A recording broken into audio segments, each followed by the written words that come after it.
ගමේ තියෙන නිස්කලංක බා. ඉදිනවා.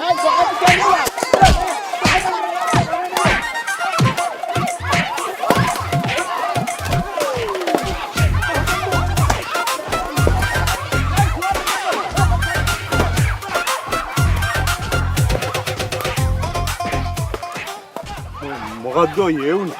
අපි ගිහින් අල්ලගමු රත්නායක. ඕන්නේ මට ඕකුන්ගේ මූණු මතකයි. අවුරුදු 5 වෙලා පුදලගෙන යන්න. අපි කොහොම හරි හිපි අල්ලගමු. යා. මේ ඒක නෙමෙයි දතර මොකද උනේ? අනේ මේ රත්නායක යනවා.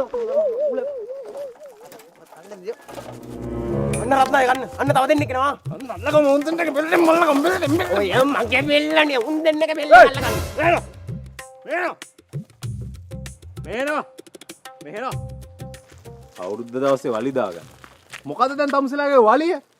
බూరు පිස්සුද නාලාමි අපි බూరు ගහන්නේ අපි මේ කොකිස් හදන්න අච්චුවත් අරගෙන යන්නේ මේ පීහර යන්නේ නැත්නම් මේ පොල් ටික බින්ද ගන්න බూరు ගහනවා නාලාමි වැව් පිටිය අර හොරවුට හැපැත්තේ මයිල ගහ කැලෑමන්ඩි අයියෝ ඒක මොකක් බూరు ගහනවා වැව් පිටියේ එච්චරමත් සරු නෑ නාලාමි ඔය කැවුම් ගෙඩියක් කොකිස් ගෙඩියක් කාලා ටීවී එකේ හෙළුවෙන් නටන අවුරුදු 6ක් බලාගෙන ගෑණිගේ ලොකු ලයින් ටිකක් බලාගෙන ගෙදෙට්ට වෙලා ඉන්නවා නාලාමි මූට ට්‍රැක් දෝයි මේකනේ නාලාමි කලින් එක කනකයි පියුස් ගිහලා තිබ්බේ මේ ළඟදී අකුණක් ගහලා වෙලා ඉතුරු කඩේත් ගිහිල්ලා දැන් පුල් අන්දොස් මුන් දෙන්නකින් අපිට වැඩක් නැහැ. වැව් පිටියට ගිහලා බූරු ගහන්නේ උන්ගේ බෙල්ලෙන් මල්ලගමු බෙල්ලෙන්.